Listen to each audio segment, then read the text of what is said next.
오늘도 믿음으로 예배의 자리에 나온 여러분을 사랑하고 축복합니다. 예수님께서 십자가로 가시는 길에 제자들의 모습을 보면 안타깝게도 철저하게 실패합니다. 오늘 베드로의 실패거든요.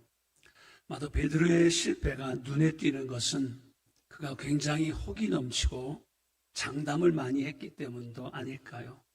아니, 누구보다도 적극적으로 예수님을 따르던 사람이기 때문일까요? 마가복음 14장 29절에 보면 베드로가 여짜오되 다 버릴지라도 나는 그렇게 하지 않겠습니다. 나는 다릅니다. 다른 사람과 나를 좀 구별해 주세요. 나는 그렇게 베드로는 강조합니다. 어쩌면 나는이라는 이 단어를 잘 쓰는 사람이 위험하지 않을까요? 정말 나는 정말로 다른 사람일까요? 그런 질문을 우리 한번 해봤으면 좋겠어요. 사실 아담 이후에 모두가 똑같습니다. 베드로 자기가 누구인지 잘 모르는 것 같아요. 다른 사람의 실수를 보면 그 실수를 통해 우리는 오늘 우리 자신을 볼 수 있기를 원합니다. 그런데 비난하는 사람들은 다른 사람들의 실수에서 자신을 보지 못합니다.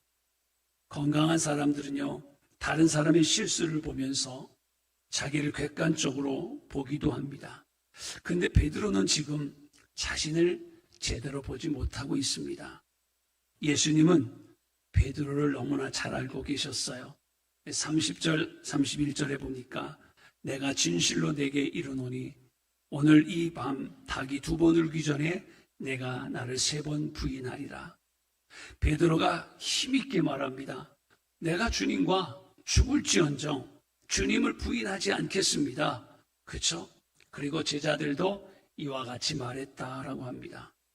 완강하게 주님의 말씀을 부인하고 다른 제자들도 합창하듯이 베드로가 하는 이 말에 동의를 합니다. 그런데 실제 상황은요, 좀 다르게 진행됩니다.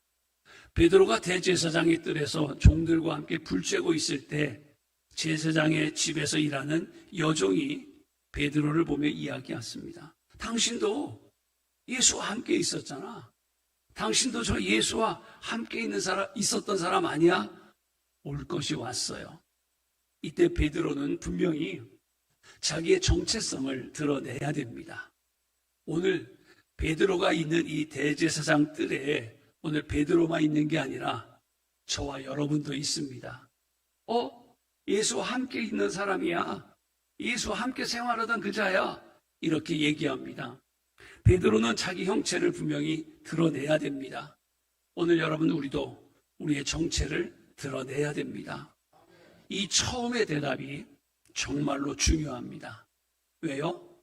처음에 거짓말로 시작하면 나중엔 그 거짓말을 덮기 위해서 또 다른 거짓말을 해야 되거든요. 처음에 베드로는 대답을 잘해야 돼요. 처음부터 비겁해지면 계속 비겁해집니다. 그런 고민을 하고 있을 때 여종이 질문합니다. 당신 예수와 같은 배 아니야? 같은 당이잖아. 베드로는 2번째로 부인합니다. 다른 사람들이 또 묻습니다. 역시 부인합니다. 베드로의 이 부인 사건 사복음서에 다 다루고 있어요. 자, 종합해 볼까요? 베드로가 처음에는 그냥 부인합니다. 2번째는요, 맹세하고 부인합니다. 3번째는요, 저주하고 부인합니다. 그러면 여러분, 베드로가 누구를 저주한 겁니까? 당연히 예수님을 향한 거죠. 자, 우리 이 장면을 보면 누구예요? 베드로예요. 아니, 저와 여러분이에요. 해도 너무하죠. 넘어서는 안 되는 선을 넘어도 한참 넘었어요. 베드로가 강력한 압박감, 죽음의 위협 분명히 느꼈을 거예요. 그동안 그의 행보나 발언 등을 보면 정말로 희망이 있었어요. 하지만 지금 완전히 무너져 내립니다. 마지막 절 가볼까요? 72절. 닭이 곧 2번째 울더라. 이에 베드로가 예수님께서 자기에게 하신 말씀, 곧 닭이 2번 울기 전에 내가 3번 나를 부인하리라 하심이 기억났어요. 그 일을 생각하고 울었더라 했어요. 예수님의 말씀이 그대로 이루어졌네요. 베드로는 갑자기 예수님이 하신 말씀이 생각나서 아마 운 정도가 아니었을 거예요. 통곡이라고 하는 말이 맞지 않을까요? 예전 성경을 보면 그렇게 나오더라고요. 이제야 자기의 실체가 드러납니다. 그러나 이미 모든 게 끝나버렸어요. 그의 장담했던 그 당당함은 어디로 갔습니까? 어떻게 여러분, 다른 사람도 아니고 베드로가 이렇게 무기력할 수 있을까요? 우린 여기에서 사실 베드로에게 맹비난을 좀 쏟고 싶습니다. 다른 사람은 몰라도 그래도 당신은 그러면 안 되잖아요. 베드로가 누구예요? 처음 주님의 부름을 받았을 때 배와 그물을 버리고 예수를 쫓았다고 그랬어요. 배와 그물을 버렸다는 말은요, 우리말로 얘기하면 그냥 교회 나온 거 아니에요. 자기의 전 생애를 던지면서 신앙생활을 시작하는 거예요. 그 제자들 중에 12명의 제자가 선택받았잖아요. 그 중에 3명의 인물에 든 사람이 베드로예요. 가장 적극적으로 예수님을 따랐어요. 3년 동안 주님과 동고동락했어요. 그리고 예수님과 늘 함께 다니면서 기적도 직접 가장 가까운 곳에서 경험했어요. 한두 번이 아니에요. 눈먼 자가 눈을 뜨기도 하고요. 문둥병자가 치료함을 받고요. 죽은 자가 살아나고요. 베드로 자신은요, 물 위를 걷기도 했어요. 그렇죠? 변화산의 그 경험을 직접 했어요. 예수님의 주옥 같은 설교를 직접 듣기도 했어요. 가장 위대한 스승으로부터 3년 동안 합숙하면서 집중적으로 제자 훈련도 정말로 특별하게 받은 사람이 베드로예요. 저는 이렇게 말씀드리고 싶어요. 특혜예요. 그죠? 그래서 특혜 받으면 안 되는데 베드로는 특혜 받았어요. 아니, 특권을 누린 사람 어디 있어요? 베드로는 그런 특혜를 받았고 그런 특권을 누린 사람이에요. 우리 오늘 무너진 베드로가 누구인지를 봐야 돼요. 그가 부인할 때 예수님과 눈이 마주쳤다고 그랬어요. 예수님의 눈에서 맹세하고 부인하며 저주했어요. 예수님의 최측근인 제자가 이렇게 무너졌다면 과연 우리는 어떨까요?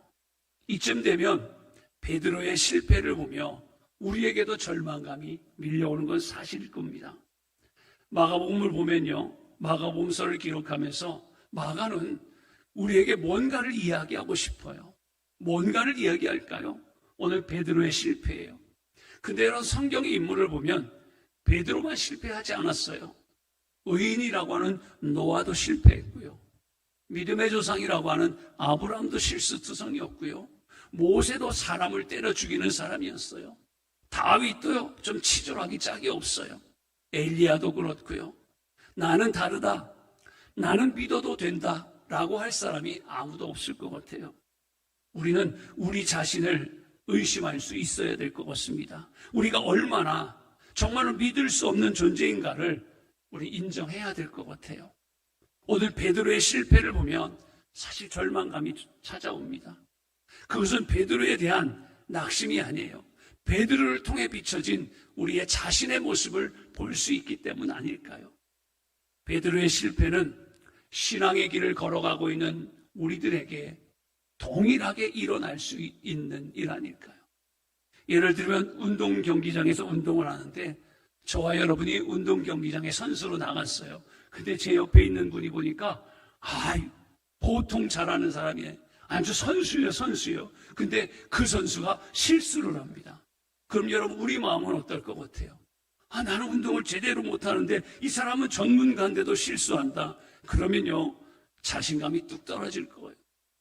무너진 베드로를 보면서 우리는 그럼 내가 뭐라고? 라는 생각이 우리는 드는 건 당연할 것 같아요. 아마 이때 우리에게 요구되는 것이 뭘까요? 겸손이라는 단어 아닐까요?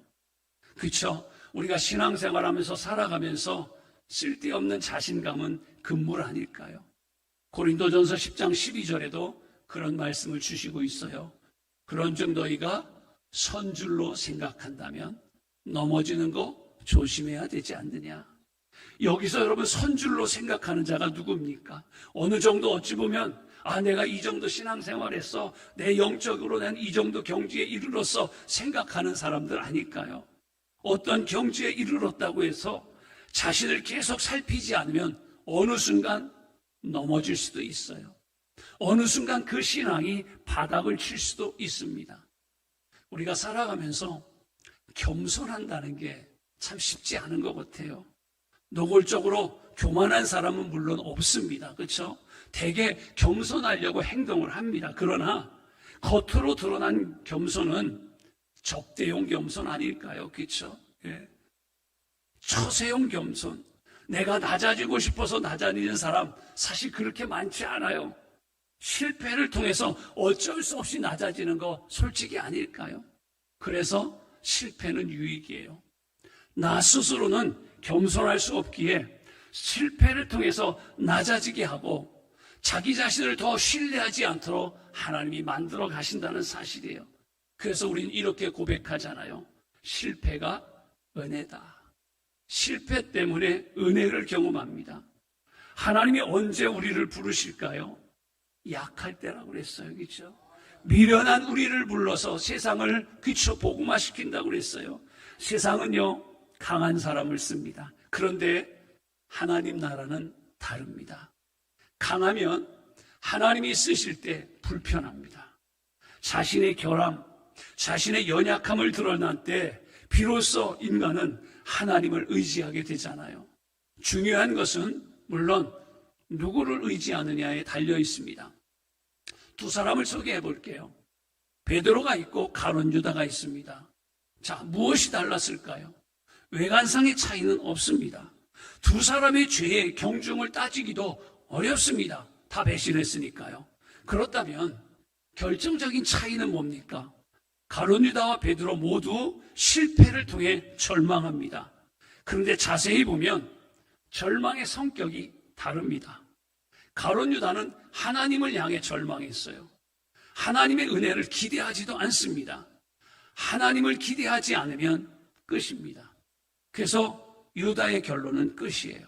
그런데 베드로는 어떻습니까? 하나님에 대한 절망이 아니라 자기 자신에 대해 절망합니다. 여러분, 신앙생활에 이게 중요합니다. 누구에 대해서 우리가 절망해야 되느냐? 내 자신이에요. 그 절망 끝에서 우리는 살아계신 하나님을 붙잡을 수 있잖아요. 실패를 통해 하나님을 신뢰하는 단계로 나간다면 그것은 우리에게 은혜고 그것은 우리에게 축복인 줄 믿습니다. 우리의 연약함이 드러날수록 하나님의 은혜는 더 커지지 않을까요?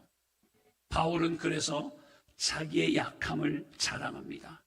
고린도후서 12장 9절에 나에게 이르길 내 은혜가 내게 족하도다. 이는 내 능력이 약한 데에서 온전하여짐이라. 여러분, 사실 이 말씀 우리가 고린도후서 12장 9절을 보면요, 머리로는 이해되는데 경험으로 이해하기가 참 어려운 말씀 중에 하나가 이 말씀이에요. 일반적으로 우리에게 연약함이 있으면 여러분, 나 연약해요, 나 부족해요, 나 몰라요, 여러분 그거 얘기하기 쉽습니까? 안 해요. 그렇죠?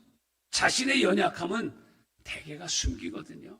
어쩌면 일평생 자신의 연약함과 치부를 숨기기 위해서 안간힘을 쓰며 사는지도 모르겠어요. 그렇죠? 우리의 약함이 드러날까봐 늘 조바심을 내는지도 모르겠어요. 우리의 행동들을 잘 분석해보면 맞아요. 사실 모두가 우리의 약함을 감추기 위해 노력을 합니다. 저도 오늘 강단에 서기 위해서 약한 거 감추기 위해 노력했는데 혹시 눈치채시나요? 이마가 자꾸 벌어져가지고 머리를 앞으로 내렸습니다. 우리의 행동은 바로 그래요. 우리가 먼저 예민해지고 화를 많이 냅니까? 언제요? 약점이 드러날 때. 우리가 왜 화냅니까? 그때를 가만히 생각해 보세요. 내 약점이 드러날 때 우리는 사실 화를 많이 내요.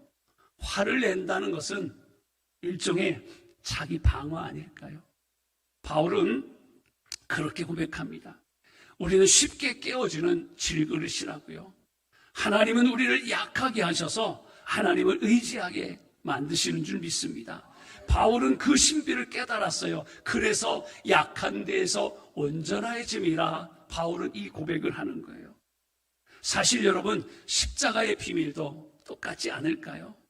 그리스도의 십자가는 연약함에서 나타나는 하나님의 능력을 가장 잘 보여준 사건이 십자가 사건일 겁니다. 고린도후서 12장 10절을 보겠습니다. 그러므로 내가 그리스도를 위하여 약한 것들과 능욕과 궁핍과 박해와 곤고를 기뻐하노니 이는 내가 약할 그때에 강함이라. 맞습니다. 성경은 참 놀라운 역설들로 가득 차 있어요. 그런 면에서 우리가 강하다고 여길 때 어쩌면 가장 약한 상태가 아닐까요? 누군가가 큰 소리치고 고함치거든 떨고 있구나 라는 증거 아닐까요? 약할 때 오히려 강함을 우리는 경험하게 됩니다. 지금 베드로 왕창 깨졌습니다. 더 이상 자신을 의지할 게 없습니다. 자신만만했었는데, 그렇죠? 자신감만으로 어찌 보면 베드로는 버틸 수 있었는데 지금은 아니에요. 우리가 무너지고 실패한 그 자리, 그런데요, 그 자리에서 하나님이 새로운 일을 시작합니다. 그걸 우리는 이렇게 얘기합니다. 회복이라고요. 회복은 어디서 일어나느냐고요? 실패한 자리에서 시작되는 게 회복이에요. 우리 믿음의 사람들에게 실패는 그래서 약이에요. 그래서 실패는 은혜예요. 그래서 실패는 하나님의 부르심이에요. 절망할 때 바로 은혜의 때예요. 실패의 자리에서 거품이 제거된 진정한 내 자신을 우리는 발견할 수 있지 않을까요? 평소에는 우리가 약점을 잘 발견하지 못해요. 저 속에 감춰져 있어요. 그래서 적당한 실패로는 우리 자신을 발견하기 어렵습니다. 또 어떤 사람은요, 실패하고 자신의 자아가 더 강해질 수도 있습니다. 자기의 실패를 인정하고 싶지 않아서 그래요. 인간의 자아는 굉장히 강해요. 대충 실패해서는 이 자아가 깨어지지 않아요. 이 자아가 죽어야 거기서 하나님이 회복의 은혜를 시작하는데 여간에서는 죽지 않아요. 여러분, 그럼 언제가 가장 최악의 상태일까요? 실패했는데도 자아가 살아있어요. 최악이에요. 그러면 완전히 밑바닥까지 내려가서 두 손 두 발 다 드는 순간까지 맞이하도록 하나님은 막 인정사정 없이 우리를 밀어붙입니다. 하나님 나한테 왜 이래요? 그런데 하나님은 아직도 안 깨진 것 같아. 그래서 하나님 우리를 더 밀어붙이는 거예요. 하나님 진짜 죽을 것 같아요. 아니, 죽으라니까. 하나님은 그래서 밀어붙여요. 자기 도취, 자기 확신이 깨어지기를 원합니다. 우리 흔히 그거를 내려놓음이라고 이야기하거든요. 더 이상 나에게 어떤 의도 남아있으면 안 됩니다. 하나님은 종종 우리를 코너로 몰아붙이셔요. 그 실패의 지점이 오늘 은혜의 시작 아닐까요? 하나님 우리의 성공보다 실패를 통해서 훨씬 더 많은 일을 행하시는 하나님인 줄 믿습니다. 마가복음 10장 28절이에요. 그러나 내가 살아난 후에 너희보다 먼저 갈릴리로 가니라. 부활하신 주님은 디베레라고 하는 바닷가로 찾아오셔서 이곳에서 실패한 제자들을 찾아주십니다. 항상 주님은 그러셨어요. 하나님 편에서 먼저 우리에게 손을 내밀어 주십니다. 베드로에게 무슨 기대가 있겠습니까? 3번씩이나 저주하며 부인한 베드로 무슨 기대가 있겠습니까? 그렇죠? 제자훈련 실패했네. 그런데 주님은 찾아오셨어요. 복음이 우리에게 희망이라는 이유가 여기 있는 것 아닐까요? 망가질 대로 망가졌지만 하나님은 다시 세워주십니다. 성경 전반을 통해서 이르는 이야기의 핵심은 뭘까요? 은혜라는 단어 아닐까요? 은혜라는 단어를 온전히 사실 우리 이해하기는 어렵습니다. 이것은 세상 속에서 경험하지 못하는 단어예요. 세상은 은혜가 참 부족합니다. 아니, 없습니다. 그래서 한 번 실수하면 용서가 없습니다. 세상은 참 살벌합니다. 비난, 갈등, 소송, 대립, 폭력, 전쟁 끊임없이 일어나는 이유가 뭡니까? 은혜가 없어서 그런 것 아닐까요? 우리는 누군가가 실수하면 따지기를 좋아합니다. 약점에 노출된 순간 무차별적으로 우리는 공격을 해댑니다. 은혜가 사라지면 그 시간부터 그곳은 전쟁터입니다. 은혜가 빠지면 여러분, 가정도 전쟁터예요. 교회는 어떻습니까? 교회 안에서도 은혜가 사라지면 교회는 더 이상 교회가 아닙니다. 그렇게 교회는 은혜가 있어야 됩니다. 실수도 받아주고 자신의 약점을 감추지 않고 기꺼이 털어놓을 수 있는 곳이 교회입니다. 세상에는 그런 곳이 없습니다. 어떻게든지 허물을 그래서 감추려고 합니다. 베드로의 실패에도 불구하고 그런데 그는 다시 일어납니다. 하나님의 은혜죠. 회복된 베드로는 사도행전 전반부의 주역이 됩니다. 회복의 힘이 그를 다르게 살게 했어요. 그는 더 이상 겁쟁이, 배신자 아니에요.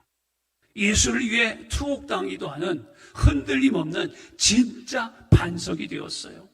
여러분, 회복은 어디에서 일어납니까? 갈릴리 해변이네요. 갈릴리 베드로가 처음 주님을 만났던 곳이에요. 밤이 맞도록 고기를 잡았지만 한 마리도 잡지 못했어요. 그 실패의 현장과 비슷한 상황이 오늘 다시 벌어집니다. 주님은 디베랴 바닷가에서 만찬을 베풀고 오히려 제자들을 초대합니다. 요한복음 21장 9절이에요. 육지에 올라와 보니 숯불이 있는데 그 위에 생선이 놓였고 떡도 있더라. 회복을 위해 주님이 준비한 만찬이에요. 그리고 또 주님께서 이런 질문을 던집니다. 15절입니다.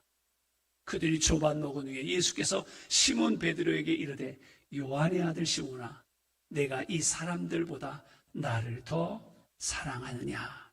그렇죠? 대답을 안 하시네. 주님이 여러분에게 질문합니다. 그렇죠? 주님이 이야기합니다. 내가 이 사람들보다, 이 모든 일보다, 너희가 살아가는 삶의 자리보다 나를 더 사랑하느냐? 베드로가 고백합니다. 주님 사랑하죠. 주님 아시잖아요. 그렇죠? 이런 고백이 오갑니다. 주님은 베드로가 부인한 횟수만큼 사랑해? 사랑하니? 사랑하니? 질문했어요. 주님이 확인하고자 했던 건 한 가지예요. 뭘까요, 여러분? 사랑이에요. 능력을 묻지 않았어요. 왜 그때 실수했었니? 묻지 않았어요. 베드로도 더 이상 장담이 없습니다. 자신감이 사라졌어요. 앞으로도 실패하지 않을 것이라는 보장이 없어요. 베드로는 실패를 통해 더 이상 자신을 신뢰할 수 없다는 걸 깨달았어요. 베드로는 그 주님의 질문에 이렇게 대답하잖아요. 주님이 아시잖아요. 말수가 적어졌죠? 주님은 한 가지만 보셔요. 한 가지만. 내가 나를 사랑하느냐? 사랑 하나면 됐다는 거예요. 그렇죠?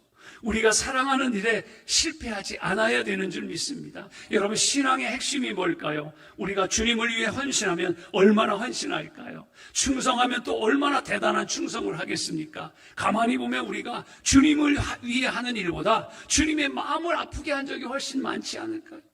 주님을 돕기보다 주님의 일을 방해한 때가 더 많지는 않았을까요?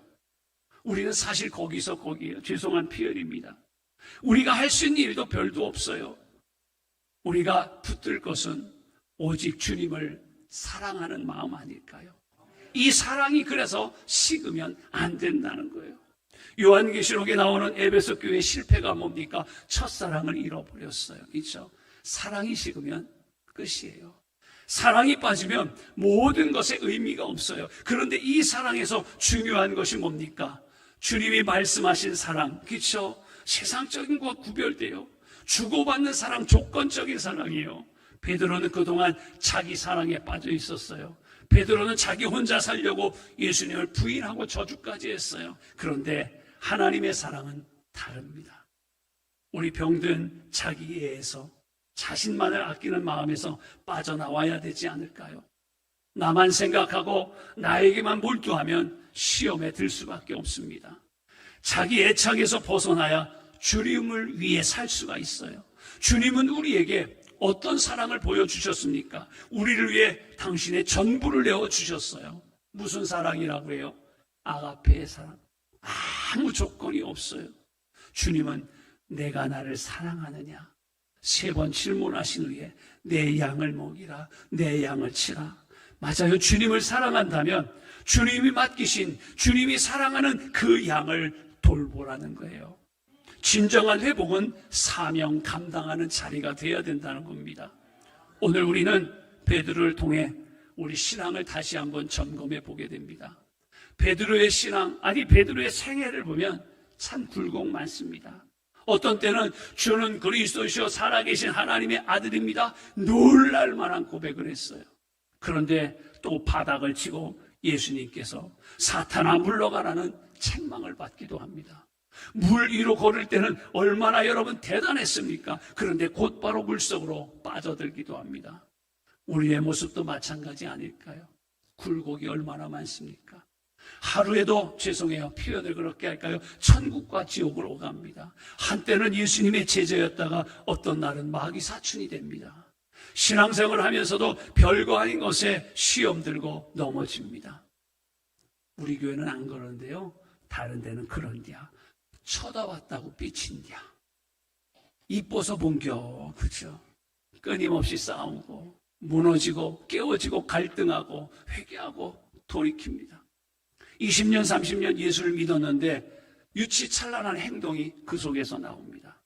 우리는 누군가 나에게 조금만 자존심을 상하게 해도 바로 화를 냅니다. 조금만 오해받아도 못 견딥니다. 나의 의를 주장하고 싶은 거 아닐까요? 그러나 바울은 자기 자신에게는 눈꼽만한 의도 없다고 말하고 있습니다. 왜요?